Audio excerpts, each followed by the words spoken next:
ബിസ്മില്ലാഹിർ റഹ്മാനിർ റഹീം അൽഹംദുലില്ലാഹി റബ്ബിൽ ആലമീൻ വസ്സലാത്തു വസ്സലാമു അലാ അഷ്റഫിൽ മുർസലീൻ വഅലാ ആലിഹി വസഹ്ബിഹി അജ്മഈൻ.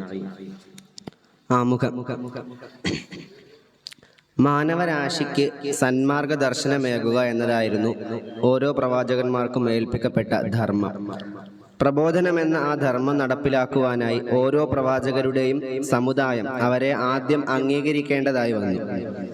പ്രവാചകന്മാരുടെ വാക്കുകളെ പിറന്നപടി അംഗീകരിക്കാൻ മനുഷ്യൻ തയ്യാറാവാതിരുന്നപ്പോഴാണ് അല്ലാഹു സുബ്ഹാനഹു വ തആല ദൃഷ്ടാന്തങ്ങൾ ഇറക്കുന്നത്.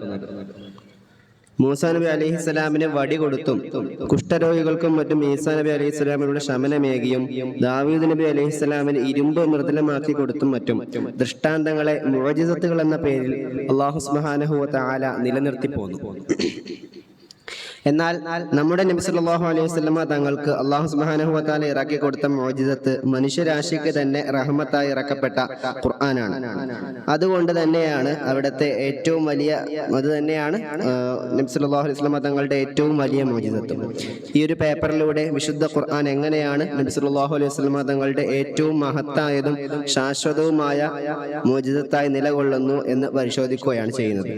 അതിലൂടെ ഖുർആൻ മനുഷ്യന്റെ രചന അല്ലെന്നും അത് സർവശക്തനായ അള്ളാഹുവിന്റെ വചനമാണെന്നും സ്ഥാപിക്കുകയാണ് ഈ പേപ്പറിലൂടെ ഉദ്ദേശിക്കുന്നത്. അതാണ് ഈ പേപ്പറിന്റെ ലക്ഷ്യവും. വിഷയത്തിലേക്ക് കടക്കുകയാണ്. ബിസ്മില്ലാഹിർ റഹ്മാനിർ റഹീം.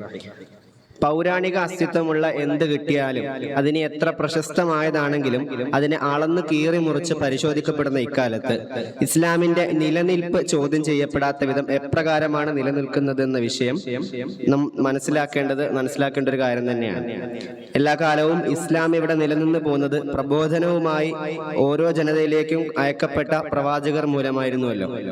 പ്രവാചകന്മാരെ നിയോഗിക്കപ്പെട്ടവർ അല്ലാഹു സുബ്ഹാനഹു വ തആല പറഞ്ഞയച്ചവർ തന്നെയാണ് എന്ന് ഓരോ ജനതകൾക്കും ബോധ്യം വരുവാനായിട്ട് അല്ലാഹു സുബ്ഹാനഹു വ തആല തന്നെ കനിഞ്ഞേകുന്ന സാധാരണ ഒരു മനുഷ്യന്റെ കഴിവിനും ബുദ്ധിക്കും അതീതമായ സാധാരണഗതിയിൽ ഒരു മനുഷ്യന് പ്രകടമാക്കാൻ കഴിയാത്ത ദൃഷ്ടാന്തങ്ങളെയാണ് മുഅ്ജിസത്തുകൾ എന്ന് നമ്മൾ പറയുന്നത്.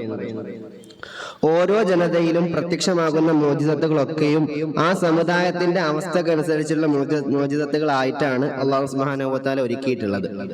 പ്രവാചകന്മാരുടെ സത്യാവസ്ഥയെ സാക്ഷീകരിക്കുക എന്നതാണ് മുഅ്ജിസത്തുകളുടെ പ്രാഥമിക ധർമ്മം. ഓരോ കാലത്തുമുള്ള ജനത ഏതൊരു വിഷയത്തിൽ ഏറ്റവും മുൻപന്തിയിലെത്തുകയും അതിൽ അഹങ്കരിക്കുകയും ചെയ്തിരുന്നുവോ അതിൽ തന്നെ അവരെ പരാജയപ്പെടുത്തുന്നതിനാണല്ലോ പ്രവാചകന്മാരുടെ സത്യാവസ്ഥ കൂടുതൽ പ്രകടമാവുക. അങ്ങനെ അവരുടെ സമുദായങ്ങളെ അഹങ്കാരിപ്പിച്ചിരുന്ന ആ ഒരു വിഷയത്തിൽ അവരെ അവഹേളിക്കുമ്പോൾ അത് പ്രവാചകന്മാരുടെ അന്തസ്സിനെ പൂർവാധികം വർദ്ധിപ്പിക്കുകയും ചെയ്യും. മൂസാ നബി അലൈഹിസ്സലാമിന്റെ കാലത്ത് മുന്നിട്ട് നിന്ന മാരണവിദ്യക്കാരെ അത്ഭുതപ്പെടുത്തിക്കൊണ്ടാണ് അദ്ദേഹത്തിന്റെ വടി പാമ്പായി മാറുന്നതും ഫിർഔനിന്റെ കൊട്ടാരാങ്കണത്തിൽ വെച്ച് വെല്ലുവിളിക്കായി ഒരുങ്ങി നിന്ന മായാജാലക്കാരുടെ മാന്ത്രിക പാമ്പുകളെ എത്രയും വിഴുങ്ങിക്കളയുന്നത്. ഈസാ നബി അലൈഹിസ്സലാമിന്റെ കാലത്ത് പൂർവാധികം അഭിവൃദ്ധിയിലായ വൈദ്യന്മാരെ എല്ലാം അങ്കലാപ്പിലാക്കിക്കൊണ്ടായിരുന്നു ശമനമില്ലെന്ന് വിധി എഴുതി തള്ളപ്പെട്ട വെള്ളപ്പാണ്ട് രോഗികൾക്കും അന്ധന്മാർക്കുമെല്ലാം ഈസാ നബി അലൈഹിസ്സലാം ശമനമൊരുക്കിയത്. ഈ ഒരു വസ്തുത ബോധ്യപ്പെടുമ്പോൾ ചർച്ചാ വിഷയമായ ഖുർആന്റെ അവതരണ സാങ്കത്യവും ബോധ്യപ്പെടുക തന്നെ ചെയ്യും. എന്തുകൊണ്ട് ഖുർആൻ ഏറ്റവും വലിയ മുഅ്ജിസത്ത്? മനുഷ്യരാശിയുടെ ചരിത്രത്തിൽ ബൗദ്ധികമായ ഒരു കുതിച്ചുചാട്ടം ഉണ്ടായി തുടങ്ങുന്ന അതേ സമയത്താണ് നബി സല്ലല്ലാഹു അലൈഹി വസല്ലമ തങ്ങളുടെ നിയോഗം ഉണ്ടാകുന്നത്. ഗ്രീക്ക് തത്വചിന്തയുടെയും റോമൻ സാമ്രാജ്യത്തിന്റെയും സ്വാധീനം യൂറോപ്പിൽ ക്ഷയിച്ചു തുടങ്ങുകയും പുതിയൊരു സാമൂഹികവും വൈജ്ഞാനികവുമായ ഉണർവിന് കളമൊരുങ്ങുകയും ചെയ്ത കാലഘട്ടത്തിലാണ് ഖുർആൻ അവതരിക്കുന്നത്. അറബ് ലോകം അക്കാലത്ത് അറിവിന്റെയും വ്യാപാരത്തിന്റെയും ഒരു സംഗമ ഭൂമിയായിരുന്നു. ഇന്ത്യൻ, പേർഷ്യൻ, ഗ്രീക്ക്, ചൈനീസ് വിജ്ഞാനങ്ങളെല്ലാം ഈ മണ്ണിൽ സമന്വയിക്കപ്പെട്ടു. ഈ ഒരു പശ്ചാത്തലത്തിലാണ് നിരക്ഷരനായ ഒരു മനുഷ്യൻ ഒരു മരുഭൂമിയിൽ നിന്ന് സമാനതകളില്ലാത്തൊരു ഗ്രന്ഥവുമായി വരുന്നത്. ഈ ഒരു കാര്യം വളരെ ചിന്തനീയമാണ്. ഖുർആൻ അവതരിപ്പിക്കപ്പെട്ടത് മനുഷ്യരാശിക്ക് സാങ്കേതികവും ശാസ്ത്രീയവുമായ പുരോഗതിയുടെ വലിയ വാതിലുകൾ തുറക്കാൻ തുടങ്ങുന്ന ഒരു സന്ധിയിലാണ് എന്ന കാര്യം ഒട്ടും യാദൃശ്ചികമല്ല. ഈ ഒരു പിന്നാമ്പറ വസ്തുത മനസ്സിലാക്കുമ്പോൾ ഖുർആൻ എന്തുകൊണ്ട് നബി സല്ലല്ലാഹു അലൈഹി വസല്ലമ തങ്ങളുടെ മുഅ്ജിസത്തുകളിൽ പ്രത്യേക സ്ഥാനം അലങ്കരിക്കുന്നു എന്ന കാര്യം ബോധ്യപ്പെടും. കാരണം മനുഷ്യരാശിയുടെ ബൗദ്ധിക കഴിവുകൾ വികസിക്കുകയും അറിവ് നേടുന്നതിനുള്ള ദാഹം വർദ്ധിക്കുകയും ചെയ്യുന്ന ആ ഒരു കാലഘട്ടത്തിൽ ഭൗതികമായ ക്ഷണികമായ ഒരു അത്ഭുതത്തെക്കാൾ യുക്തിപരവും ശാശ്വതവുമായ ഒരു മോചിതത്ത് എന്നുള്ളത് ഒരു ആവശ്യമായിരുന്നു, ഒരു അത്യാവശ്യമായിരുന്നു. ആ ഒരു ഒഴിവാണ് വിശുദ്ധ ഖുർആൻ നികത്തുന്നത്. ഖുർആനിലെ ശാസ്ത്രീയ സൂചനകൾ, ചരിത്രപരമായ കൃത്യത, ഭാഷാപരമായ അത്ഭുതങ്ങൾ എന്നിവയെല്ലാം മനുഷ്യൻ ശാസ്ത്രീയമായി കൂടുതൽ പുരോഗമിക്കുമ്പോൾ കൂടുതൽ വ്യക്തമാവുകയും അതിന്റെ ദൈവികത്വം കൂടുതൽ ബോധ്യമാവുകയും ചെയ്യുന്നു. മനുഷ്യർ എത്രത്തോളം മുന്നോട്ട് പോകുന്നുവോ അത്രത്തോളം ഖുർആൻ അതിന്റെ അത്ഭുത സ്വഭാവം കൂടുതൽ തെളിയിച്ചുകൊണ്ടിരിക്കുക തന്നെ ചെയ്യും. ഇങ്ങനെയാണ് ഖുർആൻ കേവലം ഒരു കാലഘട്ടത്തിന് വേണ്ടി മാത്രം ഇറങ്ങിയതല്ല, മറിച്ച് മാനവരാശിയുടെ മുഴുവൻ മുന്നോട്ടുള്ള പ്രയാണത്തിന് മാർഗദർശനമേകാൻ വേണ്ടിയുള്ള ഒരു വെളിപ്പാടാണ് എന്ന് നമുക്ക് ബോധ്യപ്പെടുന്നത്. ഖുർആനിന്റെ അജയ്യത. മോചിതത്തിന്റെ നിർവചനം ഒന്ന് പരിശോധിക്കാം. മോചിതത്ത് പറയുന്നത്, അതിന്റെ നിർവചനം എന്ന് പറയുന്നത് അംറുൻ ഖാരിഖുൻ ലിൽ ആദതി മഖ്റൂനുൻ ബിത്തഹദ്ദി സാലിമുൻ മിനൽ മുആറശതി യൽഹറുഹു അല്ലാഹു അലാ യദി റസൂലിഹി എന്നാണ്. അൽ ഇത്ഖാൻ എന്ന ഗ്രന്ഥപ്രകാരം ഇങ്ങനെയാണ് മോചിതത്ത് എന്നുള്ളതിന്റെ നിർവചനം പറയപ്പെടുന്നത്. സാധാരണ പ്രാപഞ്ചിക വ്യവസ്ഥയ്ക്ക് എതിരായി സംഭവിക്കുന്ന ഒന്നാണ് മോചിതത്ത് എന്ന് ഈ ഒരു നിർവചനത്തിലൂടെ വ്യക്തമാകുന്നുണ്ട്. ഇതിനൊപ്പം തന്നെ അല്ലാഹു സുബ്ഹാനഹു വ തആല തന്റെ പ്രവാചകന്മാരിലൂടെ നടപ്പാക്കുന്ന ഒന്നാണ് ഈ മോചിതത്ത് എന്ന് നമുക്ക് ബോധ്യപ്പെടുന്നു. ഇങ്ങനെ വരുമ്പോൾ ഖുർആനെ പറ്റിയിട്ട് നിത്യമായൊരു മോചിതത്തെ എന്ന് പരാമർശിക്കുമ്പോൾ ആർക്കും എതിരിടാനാവാത്ത വിധം അഥവാ സമാനമായ ഒരു കാര്യം, സമാനമായ ഒരു വസ്തു സൃഷ്ടികളിൽ ആർക്കും കൊണ്ടുവരാനാകാൻ സാധിക്കാത്ത വിധം ഒരുക്കപ്പെട്ടത് എന്ന് കൂടി നമ്മൾ മനസ്സിലാക്കേണ്ടതാണ്. എന്താണ് ഇതുകൊണ്ട് അർത്ഥമാക്കുന്നത്? ഖുർആന് സമാനമായതൊന്നും സൃഷ്ടികളിൽ ആർക്കും കൊണ്ടുവരാൻ സാധിക്കില്ല എന്ന് ഖുർആൻ ആവർത്തിച്ച് പറയുമ്പോഴും എന്തുകൊണ്ടാണ് സൃഷ്ടികളിൽ ആർക്കും ഖുർആന് സമാനമായ ഒരു വസ്തു, ഖുർആന് സമാനമായ ഒരു സാഹിത്യ സൃഷ്ടി കൊണ്ടുവരാൻ സാധിക്കാത്തത് എന്നാണ് ഇനി പറയാൻ പോകുന്നത്. നമുക്ക് പരിശോധിക്കാം എങ്ങനെയാണ് വിശുദ്ധ ഖുർആൻ ഒരു നിത്യാത്ഭുതമായിട്ട് മാറുന്നത്. വിശുദ്ധ ഖുർആൻ അവതരണ കാലത്ത് തന്നെ അതിനെതിരെ വളരെയധികം ആരോപണങ്ങൾ ഉയർന്നിട്ടുണ്ട് എന്ന വസ്തുത ഖുർആനിലൂടെ തന്നെ നമുക്ക് മനസ്സിലാക്കാനാകും. ആരോപണങ്ങൾ ഉണ്ടാകുമ്പോഴെല്ലാം കൃത്യമായ മറുപടികളോടെ ഖുർആൻ തെളിഞ്ഞു നിൽക്കുകയും ചെയ്തിരുന്നു എന്നത് സുവ്യക്തമായിട്ടുള്ള ഒരു കാര്യമാണ്. എന്നാൽ ഖുർആനെ പറ്റിയിട്ട് ദൈവവചനമല്ല എന്നൊരു ആരോപണം ഉണ്ടായപ്പോഴാണ് ആദ്യമായിട്ട് ഖുർആൻ ഒരു വെല്ലുവിളിയുമായിട്ട് രംഗത്തെത്തുന്നത്. സർവശക്തന്റെ ഭാഗത്ത് നിന്നുള്ള ആ ഒരു വെല്ലുവിളി എന്ന് പറയുന്നത് വളരെ ശക്തമായൊരു നിലപാടായിരുന്നു. സൂറത്ത് തൂറിൽ 34-ാമത്തെ ആയത്തിലൂടെ അല്ലാഹു സുബ്ഹാനഹു വ തആല പറയുന്നുണ്ട്, ഫൽയഅതു ബിഹദീസിൻ മിസ്ലിഹി ഇൻ കാനൂ സ്വാദിഖീൻ. സമാനമായത് കൊണ്ടുവരാനുള്ള ആദ്യത്തെ വെല്ലുവിളിയായിരുന്നു അത്. ഇതിനെ തുടർന്ന്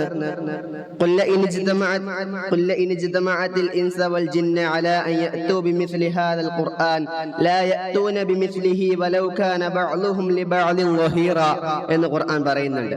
ഇസ്രാ 88-ാമത്തെ ആയത്ത്. ഈ ഒരു ആയത്തിലൂടെ ഖുർആൻ മുഴുവൻ കൊണ്ടുവരാൻ കഴിയില്ലെങ്കിലും ഒരു 10 സൂറത്തെങ്കിലും കൊണ്ടുവരാൻ സാധിക്കുമോ എന്ന ആക്ഷേപം നിറഞ്ഞൊരു വെല്ലുവിളിയാണ് ഖുർആൻ ഉയർത്തുന്നത്. തീർന്നിട്ടില്ല. ഇതിനും സാധിക്കാത്ത ഒരു അവസ്ഥ സംജാതമാകുമെന്ന് ഉറപ്പുള്ള അവസ്ഥയിൽ തന്നെയാണ് അടുത്തൊരു ആയത്ത് ഇറങ്ങുന്നത്. അം യഖൂലൂന ഇഫ്തറാഹു ഖുൽ ഫഅതു ബിസൂറത്തിൻ മിസ്ലിഹി വദ്ഉ മൻ ഇസ്തതഅതും മിൻ ദൂനില്ലാഹി ഇൻ കുൻതും സ്വാദിഖീൻ എന്നുള്ള ആയത്ത്. സൂറത്ത് യൂനുസിലെ 38-ാമത്തെ ആയത്താണ്. ഇത്തവണ വെല്ലുവിളി അല്പം കൂടി ശക്തമായിരുന്നു. അതേസമയം സൃഷ്ടി കഴിവിന് അതീതമാണ് ഖുർആൻ എന്ന് എതിരാളികളെ കൊണ്ട് തന്നെ തോന്നിപ്പിക്കും വിധം നിസ്സാരമായൊരു ഭാഗം പോലും നിങ്ങൾക്ക് ചെയ്യാൻ സാധിക്കില്ല, നിങ്ങൾക്ക് കൊണ്ടുവരാൻ സാധിക്കില്ല എന്ന് അല്ലാഹു സുബ്ഹാനഹു വ തആലയുടെ ഭാഗത്ത് നിന്നുമുള്ള ശക്തമായൊരു ഓർമ്മപ്പെടുത്തൽ കൂടിയായിരുന്നു ഈ ഒരു ആയത്ത്. ഈ ആയത്ത് എന്ന് പരിശോധിച്ചാൽ ഇവിടെ പറയുന്നുണ്ട്, സൂറത്ത് എന്ന പദത്തിനെ നെക്കിറയായിട്ടാണ് കൊണ്ടുവന്നിട്ടുള്ളത്. അങ്ങനെ നെക്കിറാക്കി കൊണ്ടുവന്നതിലൂടെ സൂറത്ത് എന്നതിനെ വിശേഷണം മുക്തമാക്കിയിരിക്കുന്നതായിട്ടാണ് നമ്മൾ മനസ്സിലാക്കേണ്ടത്. അപ്രകാരം ഇവിടെ സൂറത്ത് എന്ന് കൊണ്ടുവന്നത് കൊണ്ട് വലിയ സൂറത്ത്, ചെറിയ സൂറത്ത് എന്ന് വിവക്ഷയില്ല. അതേസമയം ഈ വെല്ലുവിളി ഖുർആനിലെ ഏറ്റവും ചെറിയ സൂക്തമായ സൂറത്തുൽ കൗസറിനോടും ബന്ധിക്കാവുന്നതാണ് എന്ന് മനസ്സിലാക്കുന്നതിൽ തെറ്റില്ല. ഖുർആന്റെ വെല്ലുവിളികൾ കൃത്യമായിരുന്നു. സാഹിത്യ സാമ്രാട്ടുകൾ അരങ്ങ് വാണിരുന്ന അറബ് ലോകത്തോടായിരുന്നു ഈ ചോദ്യം അത്രയും. 7-ാം നൂറ്റാണ്ടിലെ അറബ് സമൂഹം ആധുനിക സാങ്കേതിക വിദ്യ വിദ്യയിലോ വികസിത ശാസ്ത്രത്തിലോ വലിയ മുന്നേറ്റങ്ങൾ നടത്തിയിരുന്നില്ലായിരിക്കാം. പക്ഷേ അവരുടെ ഏറ്റവും വലിയ അഭിമാനവും സാംസ്കാരികമായ ഉന്നതിയും സാമൂഹികമായ യശസ്സും നിർണയിച്ചിരുന്നത് ഭാഷാപരമായ മേന്മയും അതുപോലെ തന്നെ കാവ്യസിദ്ധിയുമായിരുന്നു. അതിസമർത്ഥരായ കവികളും അതുപോലെ തന്നെ പാട്ടുകാരും ഗദ്യകാരന്മാരും അവരുടെ സമൂഹത്തിൽ നിറഞ്ഞു നിന്നിരുന്നു. വർഷാവർഷം ഉഖാദ് ചന്ത പോലുള്ള ചന്തകളിൽ കവിതാ മത്സരങ്ങൾ സംഘടിപ്പിക്കപ്പെടുകയും വിജയികളുടെ കവിതകൾ കഅബയുടെ ഭിത്തികളിൽ തൂക്കപ്പെടുകയും ചെയ്തിരുന്നു. ഈ ഒരു വിഷയത്തോടനുബന്ധിച്ച് മനസ്സിലാക്കിയ ഒരു കാര്യം, ഒരു വർഷത്തോളം ഇങ്ങനെ കഷ്ടപ്പാടെടുത്ത് ഇങ്ങനെ പരിശ്രമിച്ചുകൊണ്ട് വൃത്തിയാക്കി ശുദ്ധീകരിച്ച് പിന്നീട് ചന്തകളിൽ അവതരിപ്പിക്കാറുണ്ടായിരുന്ന കവിതകൾ പോലും അവരുടെ ഇടയിൽ നിലനിന്നിരുന്നു എന്നുള്ളൊരു വസ്തുതയാണ്. അപ്പൊ അത്രത്തോളം സാഹിത്യത്തിലും അതുപോലെ തന്നെ കവിതകളിലും മറ്റുമൊക്കെ വളരെയധികം മുൻപന്തിയിൽ നിന്നിരുന്ന ഒരു സമൂഹമാണ് അറബ് സമൂഹം എന്നുള്ളത്. ഒരു കവിയോ പ്രഭാഷകനോ തന്റെ ഭാഷാപരമായ പ്രാവീണ്യം തെളിയിച്ചാൽ അത് ഗോത്രത്തിന് തന്നെ അഭിമാനകരമായ കാര്യമായി കണക്കാക്കപ്പെട്ടിരുന്നു. അവരുടെ ഭാഷ അതിന്റെ വ്യാകരണ നിയമങ്ങളിലും പദസമ്പത്തിലും അലങ്കാരങ്ങളിലും അർത്ഥതലങ്ങളിലും എല്ലാം അതീവ സമ്പന്നമായിരുന്നു. സംസാര ഭാഷയിലും സാഹിത്യത്തിലും അവർ സമാനതകളില്ലാത്ത പ്രാവീണ്യം പുലർത്തി. ഇപ്പൊ ഈ ഒരു പിന്നാമ്പറം മനസ്സിലാക്കുമ്പോഴാണ് ഇങ്ങനെ ഒരു സമൂഹത്തിലേക്കാണ് ഖുർആൻ ഇറങ്ങുന്നത് നമ്മൾ ശ്രദ്ധിക്കേണ്ടത്.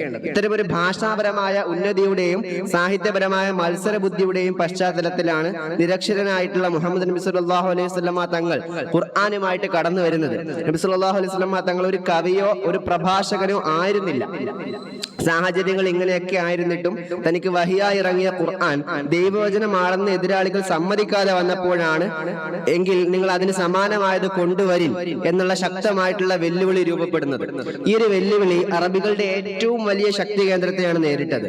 അവർക്ക് മറ്റേതൊരു വെല്ലുവിളിയും നേരിടുന്നതിനേക്കാൾ എളുപ്പമായിരുന്നു ഖുർആന് സമാനമായ ഒന്ന് കൊണ്ടുവരിക എന്നുള്ളത്. കാരണം അത് അവരുടെ സഹജമായിട്ടുള്ള കഴിവ് അഥവാ സാഹിത്യാഭിരുചിയുമായി നേരിട്ട് ബന്ധപ്പെട്ടതായിരുന്നു.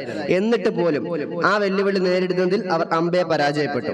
ശ്രമം നടത്താതെയുള്ള തോൽവി സമ്മതമായിരുന്നില്ല അത്, മറിച്ച് സാധിക്കില്ലെന്ന് ഉറപ്പുണ്ടായിട്ടും ഒറ്റക്കും കൂട്ടമായും പരിശ്രമം നടത്തി എങ്ങും എത്താതെ പോയപ്പോഴുണ്ടായ വ്യക്തമായ ഒരു പരാജയമായിരുന്നു ചരിത്രം സാക്ഷി നിൽക്കുന്ന ആ സംഭവ പരമ്പര. ഈ വെല്ലുവിളി അന്നത്തെ കാലത്തേക്ക് മാത്രമുള്ളതല്ല. കാരണം നബി സല്ലല്ലാഹു അലൈഹി വസല്ലം തങ്ങൾ എന്ന് പറയുന്നത് അന്ത്യനാൾ വരെയുള്ള ഒരു പ്രവാചകരാണ് എന്നത് തന്നെയാണ് അതിന്റെ കാരണം. 14 നൂറ്റാണ്ടുകൾക്ക് ഇപ്പുറം നബി സല്ലല്ലാഹു അലൈഹി വസല്ലം തങ്ങളുടെ 1500-ാം മീലാദ് ആഘോഷം സംഘടിപ്പിക്കപ്പെടുന്ന ഈ നിമിഷാർത്ഥത്തിലും സാഹിത്യത്തിലും ഭാഷയിലും ലോകത്ത് വൻ മുന്നേറ്റങ്ങൾ ഉണ്ടായിട്ടും ഖുർആനിന്റെ ഒരു സൂറത്തിനെങ്കിലും സമാനമായ ഒരു കൃതി രചിക്കാൻ ആർക്കും കഴിഞ്ഞിട്ടില്ല. ഇത് ഖുർആൻ കേവലം ഒരു മനുഷ്യന്റെ ബുദ്ധിയിൽ നിന്ന് ഉത്ഭവിച്ചതല്ലെന്നും ദൈവികമായ ഗ്രന്ഥമാണെന്നുമുള്ള സത്യത്തിന്റെ കൃത്യമായ തെളിവായി മനസ്സിലാക്കാവുന്നതേ ഉള്ളൂ. ഇഅ്ജാസുൽ ഖുർആൻ മാനങ്ങൾ പലത്. നമ്മൾ ഖുർആന്റെ ഇഅ്ജാസിനെ പറ്റി പറയുമ്പോൾ പല രീതിയിലാണെന്ന് മനസ്സിലാക്കേണ്ടത്. വിശുദ്ധ ഖുർആൻ പ്രവാചകർ മുഹമ്മദ് നബി സല്ലല്ലാഹു അലൈഹി വസല്ലം തങ്ങളുടെ ഏറ്റവും വലിയ മുഅ്ജിസത്താണെന്നാണ് നമ്മൾ പറഞ്ഞു വെച്ചത്. ഈ ഒരു മുഅ്ജിസത്ത് കേവലം ഒരു തലത്തിൽ മാത്രം ഒതുങ്ങുന്നില്ല, മറിച്ച് ഖുർആന്റെ ദൈവിക സ്വഭാവം വ്യക്തമാക്കുന്ന പല തലങ്ങളുണ്ട്. പ്രധാനമായും 4 മാനങ്ങളിലാണ് ഖുർആന്റെ ഇഅ്ജാസ് മനസ്സിലാക്കപ്പെടേണ്ടത്. ഈ മേഖലകളിലെ ഖുർആന്റെ സമാനതകളില്ലാത്ത മികവും കഴിവുമെല്ലാം അത് മനുഷ്യകരങ്ങളാൽ രചിക്കപ്പെട്ടതല്ലെന്നും സ്രഷ്ടാവിൽ നിന്നുള്ള വെളിപ്പാടാണെന്നും വ്യക്തമാക്കുന്നുണ്ട്. ഈ പ്രധാന മാനങ്ങൾ താഴെ പറയുന്നവയാണ്. 1. അൽ ഇഅ്ജാസുൽ ബയാനി, രണ്ടാമത്തേത് അൽ ഇഅ്ജാസുൽ ഇൽമി, മൂന്നാമത്തേത് അൽ ഇഅ്ജാസുൽ ശർഈ, നാലാമത്തേത് അൽ ഇഅ്ജാസുൽ ഗൈബി. എന്താണ് ഇഅ്ജാസുൽ ബയാനി എന്ന് വിശദീകരിക്കാം. ഒന്നാമത്തേത് പേര് സൂചിപ്പിക്കുന്നത് പോലെ തന്നെ ഫസാഹത്തിനെയും ബലാഗത്തിനെയും എല്ലാം കുറിക്കുന്ന ഇൽമുൽ ബയാനിനെ ചുറ്റിപ്പറ്റിയുള്ളത് തന്നെയാണ്. ഖുർആന്റെ വെല്ലുവിളികളുടെ മർമ്മവും ഇത് തന്നെ എന്ന് പറയുമ്പോഴാണ് യഥാർത്ഥത്തിൽ ഇതിന്റെ പ്രാധാന്യം വ്യക്തമാകുന്നത്.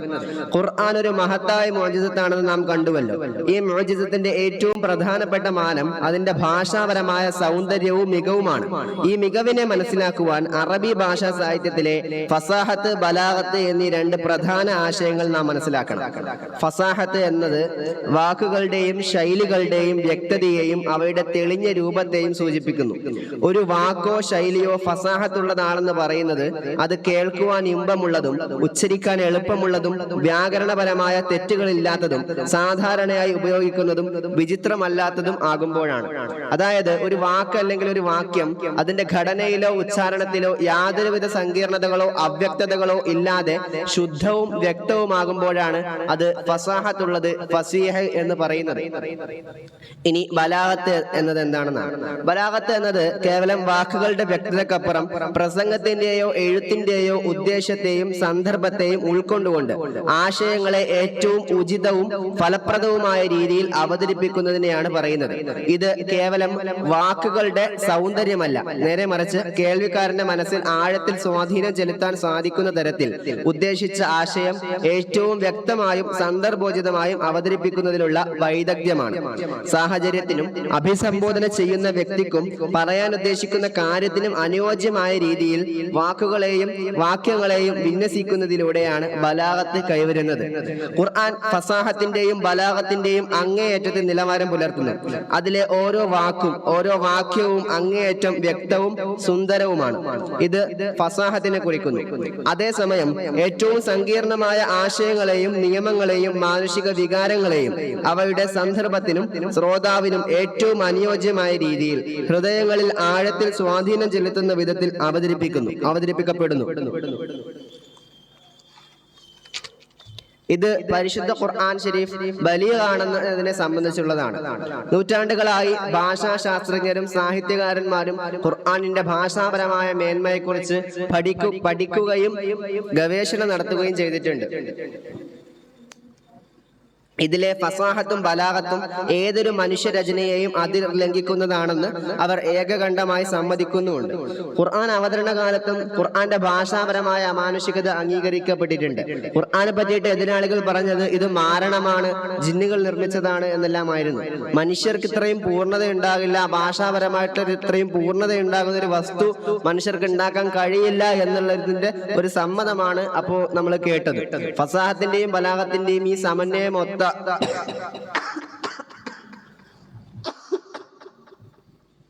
ഖുർആന്റെ നളുമ് അഥവാ കോർവ ഇന്നും വിസ്മയമായി തുടരുന്നു. ഈ നളുമ് ഒത്ത ഒരു സൂറത്തിന് സമാനമായത് കൊണ്ടുവരുവാനാണ് ഖുർആന്റെ പ്രഖ്യാപിതവും ശക്തവുമായ വെല്ലുവിളി. ഈ വെല്ലുവിളി നേരിടുക ആർക്കും സാധ്യമല്ല. ഇക്കാര്യം നമുക്ക് എങ്ങനെയാണ് ബോധ്യമാവുക? ഇതിന് രണ്ട് മാർഗങ്ങളാണുള്ളത്. ഒന്ന്, ഭാഷാശാസ്ത്രത്തിനെ പറ്റിയിട്ട് നമുക്ക് അവബോധം ഉണ്ടാവുക എന്നുള്ളതാണ്. അഗ്രഗണ്യരാവുക എന്ന് ചുരുക്കം. കാരണം ഖുർആന്റെ ഭാഷാപരമായ മികവ് ആദ്യം മനസ്സിലാക്കണമല്ലോ.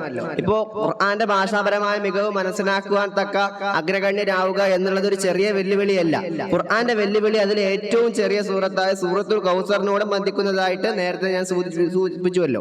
3 ആയത്തുകൾ മാത്രം വരുന്ന ആ സൂറത്തിന്റെ നളുമിലുള്ള ഭംഗിയെ പറ്റി മാത്രം കുറിക്കുന്ന ഒരു മുഴുനീള ഗ്രന്ഥം തന്നെയുണ്ട് ഒരു ഭാഷാ പണ്ഡിതൻ. ഇങ്ങനെ ഖുർആന്റെ നളുമിനെ പറ്റി മനസ്സിലാക്കി ഭാഷാ പണ്ഡിതരെല്ലാം കൂടി ഒരു ശ്രമം നടത്തി ഒരു 3 ആയത്തുകൾ ഉണ്ടാക്കിയാൽ മനുഷ്യ സഹജമായിട്ടുള്ള ഒരു പിഴവ് അതിലുണ്ടാകും എന്നുള്ളത് വ്യക്തമാണ്. ഒരു 3 സൂക്തമടങ്ങിയ വാക്യങ്ങൾക്കാണ് സൂറത്ത് എന്ന് പറയുന്നത്. ഏത് ശുദ്ധ അറബിയാണെങ്കിലും 1-2 വാചകം പറഞ്ഞാൽ തന്നെ 3-ാമത്തെ വാക്യം കൂടി പറയുമ്പോൾ ഇത് ഖുർആനോട് കിടപിടിക്കുന്നതല്ലെന്ന് ബോധ്യപ്പെടും. 3 കൂടി പറയുമ്പോഴാണ് ഇത് മനസ്സിലാവുക. 1 മുതലേ പറഞ്ഞത് ശരിയായിട്ടില്ലെന്ന് ബോധ്യപ്പെടുകയും ചെയ്യുന്നത് ഉറപ്പാവുന്നതൊക്കെ അപ്പോഴാണ്. ഉദാഹരണമായിട്ട് ഒരു പാത്രം വെക്കുവാനായിട്ട് ഒരാൾ അടുപ്പ് കൂട്ടി 3 കല്ലും ശരിയാക്കി വെച്ചു. പാത്രം അതിന്മേൽ വെച്ചപ്പോഴാകട്ടെ ഒരു ഭാഗത്തേക്ക് ചെരിഞ്ഞിരിക്കുന്നു. ആദ്യത്തെയും രണ്ടാമത്തെയും കല്ലുകൾ വെച്ചത് ശരിയായിട്ടില്ല എന്നുള്ളത് മൂന്നാമത്തേത് വെച്ചപ്പോഴാണ് മനസ്സിലാകുന്നത്. ഇതൊരു ഉദാഹരണമായിട്ട് പറഞ്ഞതാണ്.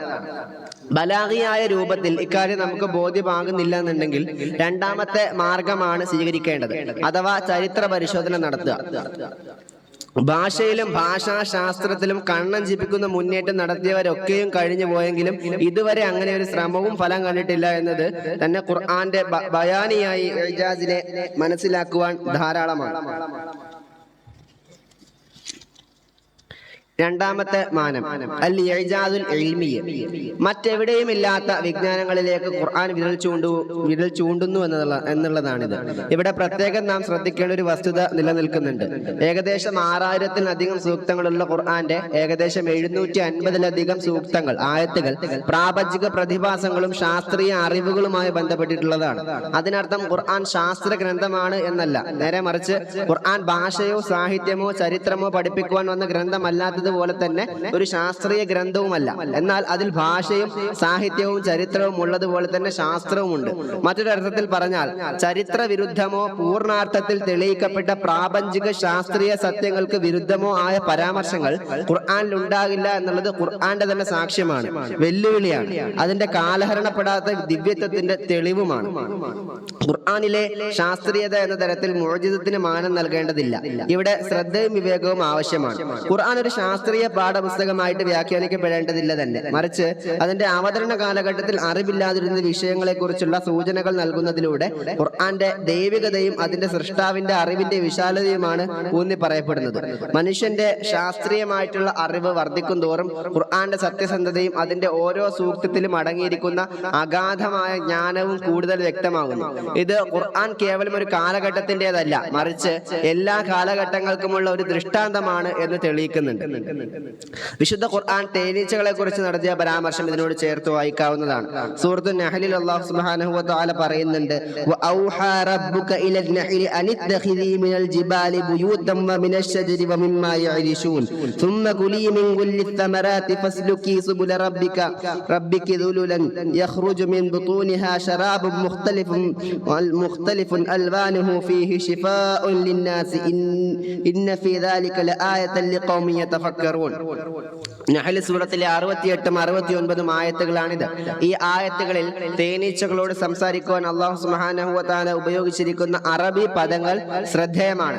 ഇത്തഖിദി അഥവാ ഉണ്ടാക്കിക്കൊള്ളുക, ഫകുലി അഥവാ തിന്നുകൊള്ളുക, ഫസ്ലുക്കി നീ സഞ്ചരിക്കുക എന്നീ ക്രിയാപദങ്ങളെല്ലാം ക്രിയാരൂപങ്ങളെല്ലാം സ്ത്രീലിംഗ ബഹുവചന രൂപങ്ങളാണ്. ഇവിടെ ശ്രദ്ധിക്കേണ്ട ഒരു കാര്യം എന്ന് പറയുന്നത്, അമ്രിലെ അവിടെ ഒരു ബഹുവചനത്തിനോടാണ് പറയുന്നതെങ്കിൽ പൊതുവായി ഉപയോഗിക്കപ്പെടുന്ന ഒരു വാക്ക് എന്നത് മുദക്കറിന്റെ പദമാണ്. സ്ത്രീവചനം അവിടെ ഉപയോഗിക്കപ്പെടുന്നില്ല. ഇത് സൂചിപ്പിക്കുന്നത് ഖുർആൻ തേനീച്ചകളെ കുറിച്ച് പറയുമ്പോൾ അവയുടെ പ്രവർത്തനങ്ങളെ കുറിച്ച് കൽപ്പിക്കുന്നത് പെൺ തേനീച്ചകളോടാണ് എന്നാണ്. ഇവിടെയാണ് ഖുർആന്റെ അത്ഭുതം കൂടുതൽ വ്യക്തമാകുന്നത്. ആധുനിക ബയോളജി പ്രകാരം തേനീച്ചക്കൂട്ടിലെ പ്രധാന ജോലികളായ തേൻ ശേഖരണം, പൂമ്പൊടി ശേഖരണം, കൂടുകൾ നിർമ്മിക്കൽ, തേൻ ഉൽപാദനം എന്നിവയെല്ലാം ചെയ്യുന്നത് റാണി തേനീച്ചയും തൊഴിലാളി തേനീച്ചകളും ചേർന്നാണ്. തൊഴിലാളി തേനീച്ചകൾ യഥാർത്ഥത്തിൽ പ്രത്യുൽപാദന ശേഷിയില്ലാത്ത പെൺ തേനീച്ചകളാണ്. ആൺ തേനീച്ചകൾ വളരെ കുറഞ്ഞ എണ്ണത്തിൽ മാത്രമാണ് കൂട്ടിലുണ്ടാവുക. അവയുടെ പ്രധാന ദൗത്യം റാണിയുമായി ഇണചേരുക എന്നത് മാത്രമാണ്. തേനുണ്ടാക്കുന്നതിലോ പൂമ്പൊടി ശേഖരിക്കുന്നതിലോ അവർക്ക് പങ്കില്ല. ഖുർആൻ അവതരിപ്പിക്കപ്പെട്ട 7ാം നൂറ്റാണ്ടിലെ അറബികൾക്ക് ഈ ശാസ്ത്രീയ സത്യം അറിയുമായിരുന്നില്ല. അന്നത്തെ കാലത്ത് തേനീച്ചക്കൂട്ടിലെ പ്രവർത്തനങ്ങളെ കുറിച്ച് മനുഷ്യർക്ക് വ്യക്തമായ ധാരണയും ഉണ്ടായിരുന്നില്ല. തേനീച്ചകളുടെ ലിംഗഭേദത്തെക്കുറിച്ചോ ഓരോ ലിംഗത്തിനും കൂട്ടിലുള്ള ചുമതലകളെ കുറിച്ചോ ഉള്ള ആധുനിക ജ്ഞാനം മൈക്രോസ്കോപ്പുകളുടെയും സൂക്ഷ്മ നിരീക്ഷണങ്ങളുടെയും സഹായത്തോടെ വളരെ പിന്നീട്, അതായത് 17-18 നൂറ്റാണ്ടുകളിലാണ് വികസിച്ചത്. അതിനു മുമ്പ് പലരും കരുതിയിരുന്നത് തേനീച്ചകളുടെ രാജാവാണ് തേൻ ഉൽപ്പാദിപ്പിക്കുന്നതെന്നും കൂട്ടിലെ മറ്റ് ജോലികൾ ചെയ്യുന്നതൊക്കെ കൂട്ടിലെ രാജാവാണെന്നായിരുന്നു. അതുപോലെ തന്നെ ഫ്രഞ്ച് ഡോക്ടറും ശസ്ത്രക്രിയാ വിദഗ്ധനുമായിരുന്ന മൗറിസ് ബുക്കായിയെ ഇതിനോട് ചേർത്ത് വായിക്കാവുന്നതാണ്. 1976 പ്രസിദ്ധീകരിച്ച the Bible, the Quran and science എന്ന അദ്ദേഹത്തിന്റെ പ്രശസ്തമായ ഗ്രന്ഥം ശാസ്ത്രീയ കണ്ടെത്തലുകളുമായ ഖുർആൻ പുലർത്തുന്ന അത്ഭുതകരമായ പൊരുത്തങ്ങളെ കുറിച്ചാണ് വിശദീകരിക്കുന്നത്. റാംസസ് രണ്ടാമൻ ഫറവോന്റെ മമ്മിയെപ്പറ്റി പഠിക്കുന്നതിനായി നിയോഗിക്കപ്പെട്ട സംഘത്തിലെ പ്രധാന ശസ്ത്രക്രിയാ വിദഗ്ധനായിരുന്നു ബുക്കായി. ഈ ഒരു പഠനത്തിനിടെ വെള്ളത്തിൽ മുങ്ങി മരിച്ച ഫിർഔന്റെ ശരീരം ഭാവി തലമുറകൾക്ക് ഒരു ദൃഷ്ടാന്തമായി സംരക്ഷിക്കപ്പെടുമെന്ന് ഖുർആൻ സൂറത്ത് യൂനിസിൽ 10ാം അധ്യായം 92ാം സൂക്തം പരാമർശിക്കുന്നു എന്നത് അദ്ദേഹത്തെ അത്ഭുതപ്പെടുത്തി. ഈ ഒരു അറിവ് അന്ന് വരെ ക്രിസ്ത്യൻ വേദഗ്രന്ഥങ്ങളിൽ ലഭ്യമല്ലാതിരുന്നതും ആധുനിക ശാസ്ത്രം പിന്നീട് മാത്രം കണ്ടെത്തിയതുമായിരുന്നു. ഇത് ഖുർആനെ കുറിച്ച് ആഴത്തിൽ പഠിക്കാൻ അദ്ദേഹത്തെ പ്രേരിപ്പിച്ചു. 10 വർഷത്തോളം നീണ്ട പഠനത്തിന് ശേഷം ഖുർആനിലെ ശാസ്ത്രീയമായ സൂചനകൾ, പ്രത്യേകിച്ച് ഭ്രൂണശാസ്ത്രത്തെ പറ്റി പറയുമ്പോൾ അവിടെയുള്ള ഒരു അവിടെ എന്ന് പറഞ്ഞാൽ ഖുർആൻ പറയുന്നുണ്ട് അലക്കത്ത് എന്നുള്ള ഒരു പദം ഖുർആനിൽ മാത്രമേ കാണാൻ സാധിക്കുള്ളൂ. അപ്പോൾ അലക്കത്ത് എന്ന് പറഞ്ഞാൽ എന്താണ്? അലക്കത്ത് എന്ന് പറഞ്ഞാൽ ഇവിടെ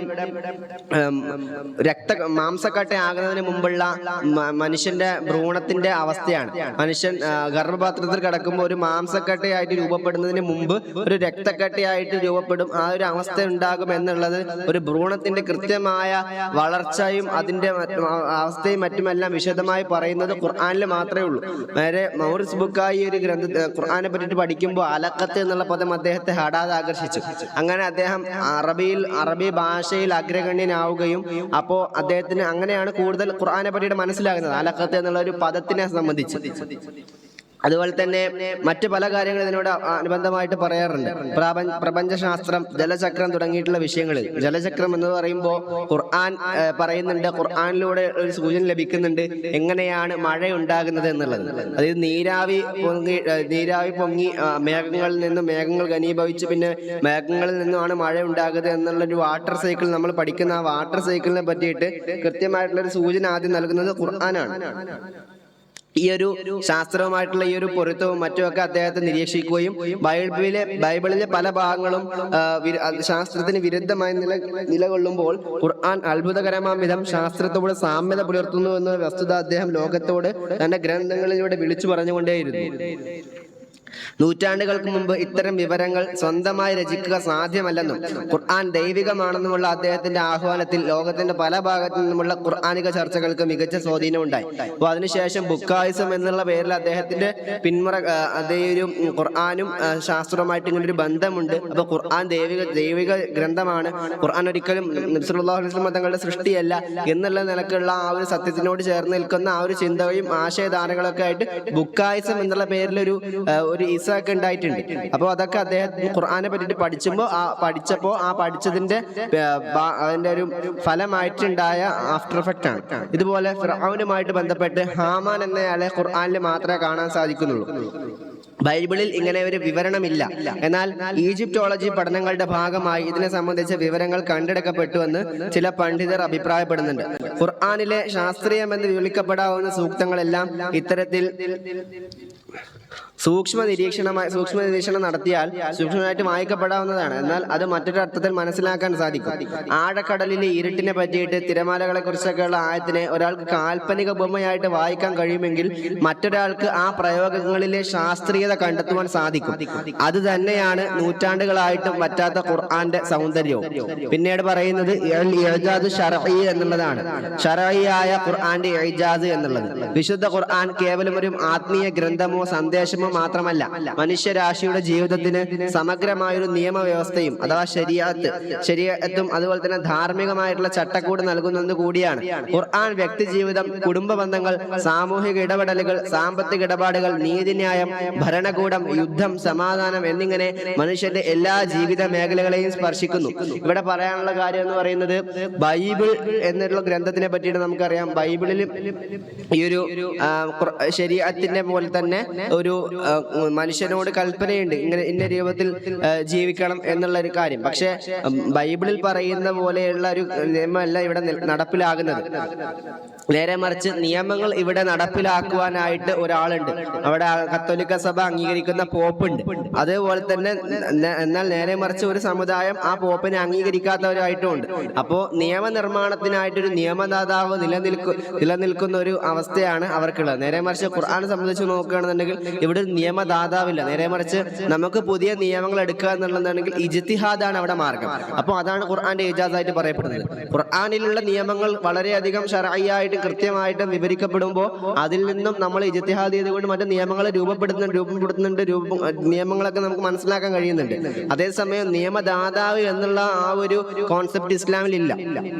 7-ാം നൂറ്റാണ്ടിൽ അവതരിപ്പിക്കപ്പെട്ട ഈ നിയമങ്ങൾ ഇന്നത്തെ ആധുനികവും സങ്കീർണവുമായിട്ടുള്ള ലോകത്തും പ്രസക്തമായി തുടരുന്നു എന്നത് ഒരു അത്ഭുതമാണ്. വ്യത്യസ്ത സംസ്കാരങ്ങളും കാലഘട്ടങ്ങൾക്കും അനുയോജ്യമായ രീതിയിൽ വ്യാഖ്യാനിക്കാനും നടപ്പിലാക്കാനും കഴിയുന്ന അടിസ്ഥാന തത്വങ്ങളാണ് ഖുർആൻ നൽകുന്നത്. ദൈവിക ഗ്രന്ഥങ്ങളായ ബൈബിളിലും തൗറാത്തിലുമെല്ലാം ഇത്തരം നിർദ്ദേശങ്ങൾ കാണുവാൻ സാധിക്കുമെങ്കിലും പല കാരണങ്ങൾ കാരണങ്ങളാൽ അവ പൂർണ്ണമല്ലെന്ന് മാത്രമല്ല, കാലഘട്ടത്തിനനുസരിച്ച് നിലനിൽക്കുവാനുള്ള ഖുർആനിക നിയമങ്ങളുടെ അത്ഭുതകരമായ ശേഷികളൊന്നും അവകളിൽ കാണാൻ നമുക്ക് സാധിക്കില്ല. മുഹമ്മദ് നബി സല്ലല്ലാഹു അലൈഹി വസല്ലമ തങ്ങൾ അവിടുന്ന് നിരക്ഷരനായ ഒരു മനുഷ്യനായിരുന്നു. എന്നിട്ടും മനുഷ്യരാശിയുടെ എല്ലാ മേഖലകൾക്കും ഇത്രയധികം സമഗ്രവും സന്തുലിതവും കാലാതീതവുമായ ഒരു നിയമവ്യവസ്ഥ മുന്നോട്ട് വെക്കാൻ അവിടുത്തേക്ക് സാധിച്ചു എന്നത് ദൈവിക ഇടപെടലിന്റെ വ്യക്തമായ തെളിവാണ്. മനുഷ്യന്റെ പരിമിതമായ അറിവിനും ചിന്താശേഷിക്കും ഇത്രയും മഹത്തായ ഒരു നിയമസംഹിത നിർമ്മിക്കുവാൻ കഴിയില്ല. ഖുർആനിലെ നിയമങ്ങൾ വെറും തത്വങ്ങളല്ല, നേരെ മറിച്ച് പ്രായോഗികവും വിജയകരവുമായവയാണെന്ന് ചരിത്രം തെളിയിച്ചിട്ടുണ്ട്. ഈ നിയമങ്ങൾ പിന്തുടരുന്ന സമൂഹങ്ങൾ സാമ്പത്തികമായും സാമൂഹികമായും അഭിവൃദ്ധി പ്രാപിച്ചു. ഇത് ഖുർആനിന്റെ ദൈവികതയെയും അതിന്റെ ശരീഅത്ത് സംബന്ധിയായ മുഅ്ജിസത്തിനെയും കുറിക്കുന്നുണ്ട്. ഇനി അൽ ഇഅ്ജാദുൽ ഗൈബിയ്യ, വിശുദ്ധ ഖുർആനിലെ ഏറ്റവും വിസ്മയകരമായ ഒരു മുഅ്ജിസത്താണ് ഇത്. ഭാവിയിൽ സംഭവിക്കാൻ പോകുന്ന കാര്യങ്ങളെക്കുറിച്ചോ ഭൂതകാലത്തിലെ അജ്ഞാത വിവരങ്ങളെക്കുറിച്ചോ അല്ലെങ്കിൽ സാധാരണ മനുഷ്യർക്ക് അറിവില്ലാത്ത അദൃശ്യ ലോകങ്ങളെക്കുറിച്ചോ ഖുർആൻ നൽകുന്ന കൃത്യമായ വിവരങ്ങളെ സൂചിപ്പിക്കുന്നു. മനുഷ്യന്റെ യുക്തിപരമായ നിരീക്ഷണങ്ങൾക്കും പഠനങ്ങൾക്കും അതീതമായ കാര്യങ്ങളെക്കുറിച്ച് ഖുർആൻ വെളിപ്പെടുത്തുന്നു എന്നത് അതിന്റെ ദൈവിക ഉറവിടത്തിന്റെ വ്യക്തമായ ഒരു തെളിവാണ്. ചില ഉദാഹരണങ്ങൾ ശ്രദ്ധിക്കാം. റോമൻ സാമ്രാജ്യത്തിന്റെ വിജയത്തെക്കുറിച്ചുള്ള പ്രവചനം, മുഹമ്മദ് നബി സല്ലല്ലാഹു അലൈഹി വസല്ലം തങ്ങളുടെ സംരക്ഷണം, നബിതങ്ങളെ ഏത് വിധേനയും നാം സംരക്ഷിച്ചു വരുമെന്ന് റസൂൽ അന്ന് അല്ലാഹു സുബ്ഹാനഹു വ തആല ഖുർആനിലൂടെ പറയുന്നുണ്ട്. ഖുർആനെ ഏത് രൂപത്തിൽ സംരക്ഷിക്കുമെന്ന്, ഖുർആന്റെ സംരക്ഷണം തുടങ്ങിയിട്ടുള്ള അതിന്റെ കാര്യങ്ങളും പറയുന്നുണ്ട്. തുടങ്ങിയ ഖുർആന്റെ ഭാവി പ്രവചനങ്ങളെല്ലാം ചരിത്രപരമായി സത്യമാണെന്ന് തെളിയിക്കപ്പെട്ടു. അതുപോലെ തന്നെ സ്വർഗം, നരകം, മലക്കുകൾ, ജിന്നുകൾ തുടങ്ങിയ അദൃശ്യ ലോകങ്ങളെക്കുറിച്ചുള്ള ഖുർആന്റെ വിശദമായ വിവരങ്ങൾ മനുഷ്യന്റെ ഇന്ദ്രിയങ്ങൾക്ക് അതീതമായിട്ടുള്ള അറിവാണ്. അതുപോലെ യൂസുഫ് നബി അലൈഹിസ്സലാമിന്റെയും നൂഹ് നബി അലൈഹിസ്സലാമിന്റെയും കഥകളിലെ അന്ന് അറിയാതിരുന്നതും പിന്നീട് സത്യമെന്ന് തെളിഞ്ഞതുമായ സൂക്ഷ്മമായ വിവരങ്ങൾ ഖുർആൻ വെളിപ്പെടുത്തുന്നുണ്ട്. ഈ ഒരു വിവിധ മാനങ്ങളിലൂടെ വിശുദ്ധ ഖുർആൻ കേവലം ഒരു ഗ്രന്ഥമല്ലെന്നും അത് സർവശക്തനായ അള്ളാഹുവിൽ നിന്നുള്ള ഒരു സന്ദേശവും നബി സല്ലല്ലാഹു അലൈഹി വസല്ലം തങ്ങളുടെ പ്രവാചകത്വത്തിന്റെ ശാശ്വതമായ ഒരു തെളിവാണ് ണെന്നും വ്യക്തമാക്കുന്നു. ഇനി ഖുർആനിന്റെ ഘടനാപരമായ ഇഅ്ജാസ് എന്നുള്ളതാണ്. ഫസാഹത്ത് അഥവാ വാക്കുകളുടെയും ശൈലികളുടെയും വ്യക്തത, ബലാഗത്ത് അഥവാ സന്ദർഭോചിതമായ ആശയവിനിമയം എന്നിവയെക്കുറിച്ച് നാം ചർച്ച ചെയ്തുവല്ലോ. എന്നാൽ ഖുർആന്റെ ഭാഷാപരമായ അത്ഭുതത്തിന്റെ മറ്റൊരു സുപ്രധാനമായ തലമാണ് ഖുർആന്റെ നളമ് എന്നുള്ളത്. ഇത് ഖുർആന്റെ വാക്യങ്ങൾ, ആയത്തുകൾ, സൂറത്തുകൾ എന്നിവ തമ്മിലുള്ള ഘടനാപരമായ ബന്ധത്തെയും അവയുടെ ക്രമീകരണത്തിലെ അന്യാദർശമായ കൃത്യതയെയും സൂചിപ്പിക്കുന്നു. നളവ് എന്നതുകൊണ്ട് അർത്ഥമാക്കുന്നത് വാക്കുകളുടെയും ആശയങ്ങളെയും ചിട്ടപ്പെടുത്തുന്നതിലുള്ള മികവാണ്. ഖുർആന്റെ കാര്യത്തിൽ ഇത് കേവലം അക്ഷരങ്ങളുടെയോ വാക്കുകളുടെയോ ക്രമീകരണമല്ല, മറിച്ച് അത് പല രൂപത്തിൽ വിന്യസിച്ചിരിക്കുന്നു. ചെറു വിശദീകരണം മാത്രം നൽകാം. അക്ഷരങ്ങളുടെയും വാക്കുകളുടെയും ഘടന, ഓരോ അക്ഷരവും ഓരോ വാക്കും കൃത്യമായ സ്ഥാനത്ത് അതിന് നൽകാൻ ഉദ്ദേശിക്കുന്ന അർത്ഥം പൂർണ്ണമായും ഉൾക്കൊണ്ടുകൊണ്ട് നിൽക്കുന്നു. ഒരു വാക്ക് മാറിയാൽ പോലും അതിന്റെ അർത്ഥമോ സൗന്ദര്യമോ നഷ്ടപ്പെടും. വാക്യങ്ങളുടെയും ആയത്തുകളുടെയും ക്രമം, ഒരു സൂറത്തിലെ ഓരോ ആയത്തും പരസ്പരം ബന്ധിതമാണ്. ഒരു ആയത്തിൽ നിന്ന് അടുത്തതിലേക്കുള്ള മാറ്റം വളരെ സ്വാഭാവികവും യുക്തിസഹവുമാണ്. ഓരോ ആയത്തും അതിന് മുമ്പുള്ളതിനെയും പിമ്പുള്ളതിനെയും പൂർണ്ണമാക്കുന്നു. ഇനി സൂറത്തുകളുടെ ബന്ധം, ഓരോ സൂറത്തിനും അതിൻ്റെതായ കേന്ദ്ര ആശയമുണ്ടെങ്കിലും എല്ലാ സൂറത്തുകളും പരസ്പരം ബന്ധപ്പെട്ടിരിക്കുന്നു. ഖുർആന്റെ ആദ്യ സൂറത്തായ ഫാത്തിഹ മുതൽ അവസാന സൂറത്തായ നാസ് വരെ ഒരു ചിട്ടയായ ക്രമമുണ്ട്. ഓരോ സൂറത്തും തൊട്ടടുത്ത സൂറത്തുമായി ആശയപരമായി ബന്ധപ്പെട്ടിരിക്കുന്നു. ഈ ബന്ധം മനസ്സിലാക്കാൻ ഖുർആനിലെ ആദ്യ 2 സൂറത്തുകളായ ഫാത്തിഹയും ബഖറയും തമ്മിലുള്ള ബന്ധം പരിശോധിക്കാം. സൂറത്തുൽ ഫാത്തിഹ ഖുർആന്റെ ഒരു സംക്ഷിപ്ത രൂപമാണ്.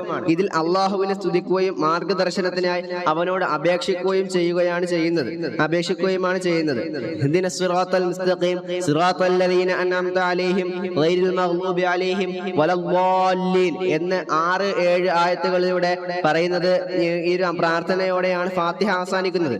ഇത് മാർഗദർശനത്തിനുള്ള മനുഷ്യന്റെ പൊതു അഭ്യർത്ഥനയാണ്.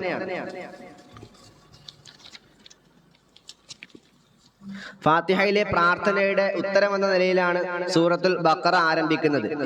ഹുദല്ലിൽ മുത്തഖീൻ എന്ന് വരെയുള്ള ഇസ്ലാം മുതൽ ഹുദല്ലിൽ മുത്തഖീൻ എന്ന് വരെയുള്ള ആ ഒരു ആയത്തുകളിലൂടെ ഇവിടെ ഫാത്തിഹയിൽ ചോദിച്ച നേർവഴി ഈ ഖുർആനാണെന്ന് വ്യക്തമാക്കുകയാണ് ചെയ്യുന്നത്. ബഖറ സൂറത്ത് പിന്നീട് ഈ മാർഗദർശനം എന്താണെന്നും സൂക്ഷ്മത പാലിക്കുന്നവർ ആരാണെന്നും കഴിഞ്ഞകാല സമൂഹങ്ങൾ ഈ മാർഗദർശനത്തെ എങ്ങനെയാണ് സ്വീകരിച്ചതെന്നും നിരസിച്ചതെന്നും വിശദീകരിക്കുന്നു.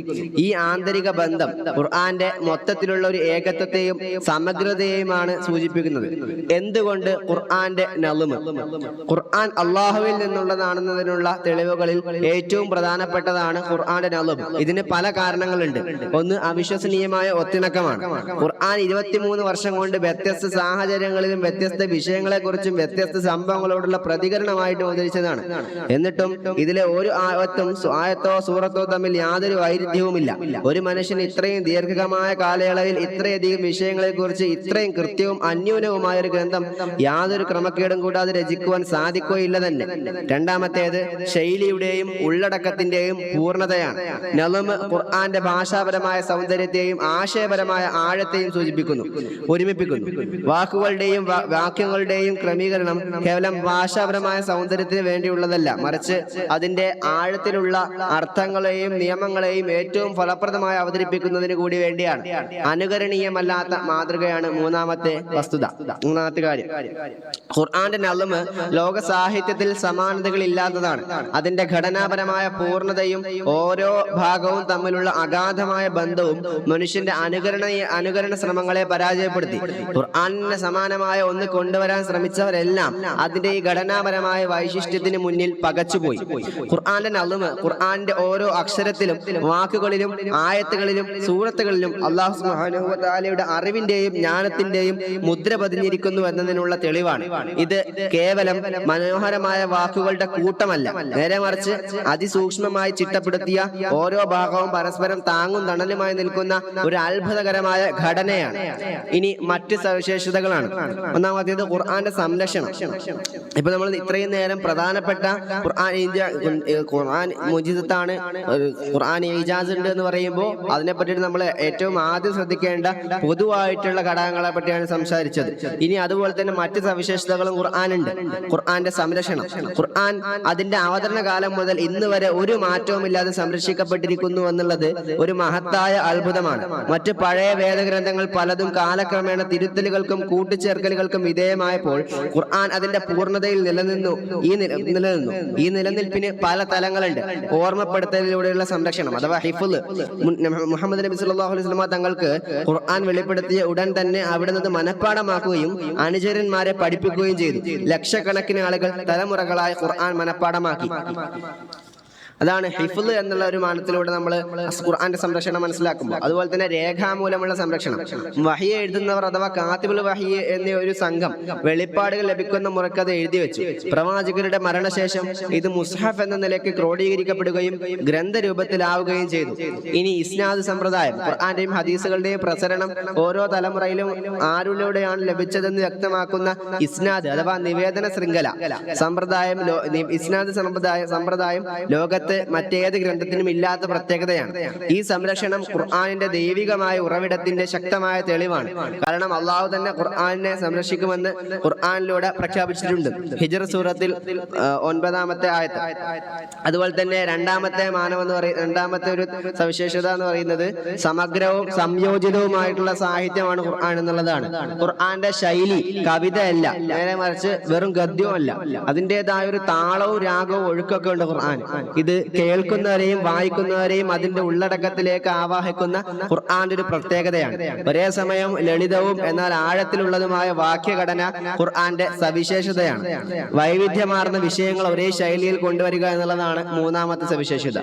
നിയമങ്ങൾ, ചരിത്രം, പ്രവചനങ്ങൾ, തത്വചിന്ത, ശാസ്ത്രീയ സൂചനകൾ, ധാർമ്മിക ഉപദേശങ്ങൾ എന്നിങ്ങനെ വൈവിധ്യമാർന്ന വിഷയങ്ങൾ കൈകാര്യം ചെയ്യുമ്പോഴും ഖുർആൻ അതിന്റെ ഭാഷാപരമായ മേന്മ ഒട്ടും ചോരാതെ നിലനിർത്തുന്നുണ്ട്. ഇതൊരു മനുഷ്യരചനയിൽ സാധ്യമല്ലാത്ത കാര്യമാണ്. സാധാരണയായി ഒരു രചയിതാവ് ഒരു വിഷയത്തിൽ പ്രഗത്ഭനാകുമ്പോൾ മറ്റൊന്നിൽ പിന്നോട്ട് പോയേക്കാം. അതിമനോഹരമായി സ്വതഹ ചെയ്യാൻ കഴിയുന്ന ഒരു കവിക്ക് ഹജാ അഥവാ ആക്ഷേപം അത്ര സാധിക്കണമെന്നില്ല. മുർസലായി നന്നായി സംസാരിക്കുന്ന ഒരു ഖത്തീബ് മൗസൂനായ പ്രസംഗം നടത്തിയാൽ ഇടറുന്നതായിട്ട് കാണാറുണ്ട്. ഇങ്ങനെ ധാരാളം ഉദാഹരണങ്ങൾ നമുക്ക് കാണാൻ പറ്റും. അതുപോലെ തന്നെ മറ്റൊരു സവിശേഷത എന്ന് പറയുന്നത് വൈകാരികവും ആത്മീയവുമായ സ്വാധീനം.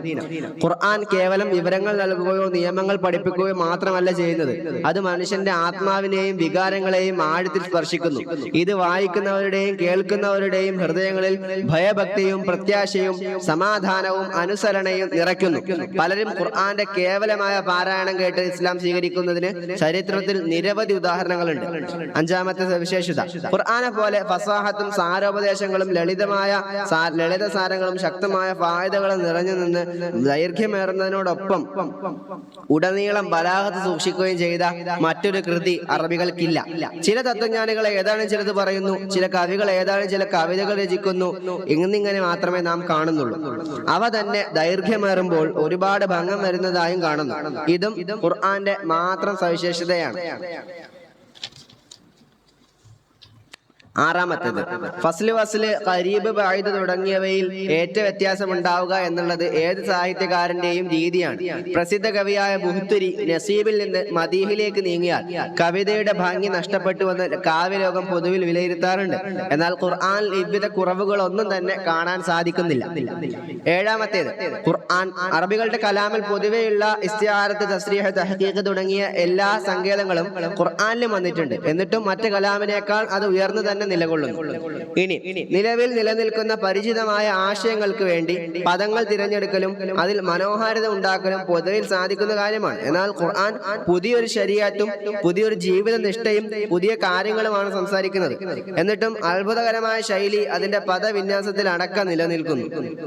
ഒൻപതാമത്തേത്, ചില കവിതകളും കലാമുകളും മനോഹരമെന്ന് നാം വിലയിരുത്തുന്നത് അതിന്റെ ഇടയ്ക്ക് എപ്പോഴെങ്കിലും വരുന്ന ഒരു അത്യാകർഷണീയമായ പദപ്രയോഗത്തിലായിരിക്കും. കവിതയിലാണെങ്കിൽ ഏതെങ്കിലും വരിയിലോ നീണ്ട സംസാരത്തിൽ ഇടയ്ക്കെപ്പോഴോ ഒക്കെ ആയിരിക്കും ഇതുണ്ടാവുക. കാതുകൾ അത് പിടിച്ചെടുക്കുകയും അതിലേക്ക് ആകർഷിക്കപ്പെടുകയും ചെയ്യുകയാണ് ഉണ്ടാവാറ്. എന്നാൽ ഖുർആനിലെ ധാരാളം കലാമുകളിൽ പദങ്ങൾ ഈ ധർമ്മം നിർവഹിക്കുന്നതായിട്ട് കാണാം. ഇനി ഖുർആനിലെ കണക്ക് ഒൻപതാമത്തെ ഒരു സവിശേഷതയാണ്. ഖുർആനിൽ പലയിടങ്ങളിലായിട്ട് സംഖ്യകൾ ഉപയോഗിച്ച് പല കൗതുകങ്ങളും ഉണ്ടാകുന്നതായിട്ട് കാണാൻ സാധിക്കും. ഒന്നും യാദൃശ്ചികമാകുവാൻ തരമില്ലെന്ന് തന്നെ വേണം കരുതാൻ. ഒരു ചെറിയ ഉദാഹരണം പറയാം. ജലവുമായിട്ട് ബന്ധപ്പെട്ട വാക്കുകൾ ഖുർആനിൽ 32 തവണയും കരയുമായിട്ട് ബന്ധപ്പെട്ട വാക്കുകൾ ഖുർആനിൽ 13 തവണയും വന്നിട്ടുണ്ട്. ഇവ രണ്ടും, അതായത് 32ഉം 13 ചേർത്താൽ 45 എന്നുള്ള സംഖ്യയാണ് കിട്ടുക. ഈ 45-ലെ 32 എന്നുള്ളത് എത്ര വരുന്നുണ്ട് നോക്കുമ്പോൾ ഏകദേശം 71.1%. 45-ന്റെ എത്ര ഭാഗമാണ് 32 എന്നുള്ളത്? ഈ ഒരു കണക്ക് 71.1% എന്നുള്ളത് ഭൂമിയിലെ ജലത്തിന്റെ ശതമാനത്തോടും, ഇനി 45-ൽ 13 എത്ര വരുന്നു നോക്കുമ്പോൾ ഏകദേശം 28.9% ലഭിക്കുക. ഇത് ഭൂമിയിലെ കരയുടെ ശതമാനത്തോടും അത്ഭുതകരമാം വിധം അടുത്തു നിൽക്കുന്നു. 23 വർഷം കൊണ്ട് അവതരിപ്പിക്കപ്പെടുന്ന ഒരു ഗ്രന്ഥത്തിൽ മനുഷ്യബുദ്ധിക്ക് ഇപ്രകാരം സജ്ജീകരണം നടത്തൽ അസാധ്യമാണെന്ന് പറയേണ്ടതില്ലല്ലോ. ചുരുക്കത്തിൽ ഖുർആൻ കേവലം ഒരു ഗ്രന്ഥമല്ല, മറിച്ച് അതിന്റെ ഭാഷാപരമായ അത്ഭുതം, ശാസ്ത്രീയമായിട്ടുള്ള സൂചനകൾ, പ്രവചനങ്ങൾ, നിയമനിർമ്മാണത്തിലെ പൂർണ്ണത, അത്ഭുതകരമായ സംരക്ഷണം തുടങ്ങിയവയിലൂടെ അഭിവന്ദ്യ നബിയോരുടെ നബി സല്ലല്ലാഹു അലൈഹി വസല്ലം തങ്ങളുടെ നുബുവത്തിനുള്ള ശാശ്വതമായിട്ടുള്ള തെളിവാണ്. ഈ ഓരോ വശവും ഖുർആൻ മനുഷ്യ കഴിവുകൾക്ക് അപ്പുറമാണെന്ന് വിളിച്ചോതുകയും അത് സർവശക്തനായ അള്ളാഹുവിൽ നിന്നുള്ളതാണെന്ന് സ്ഥാപിക്കുകയും ചെയ്യുന്നു. കാര്യങ്ങൾ വ്യക്തമായും ശുദ്ധമായി മനസ്സിലാക്കുന്ന ആൾക്കാരിൽ അല്ലാഹു സുബ്ഹാനഹു വ തആല നമ്മളെല്ലാവരെയും ഉൾപ്പെടുത്തി അനുഗ്രഹിക്കുമാറാകട്ടെ എന്നുള്ള ഒരു പ്രാർത്ഥനയോടുകൂടി ഈ വിഷയം ഇവിടെ ഉപസംഹരിക്കുകയാണ്. വാഖിറു ദഅ്വാഹും അൽഹംദുലില്ലാഹി റബ്ബിൽ ആലമീൻ. അസ്സലാമു അലൈക്കും.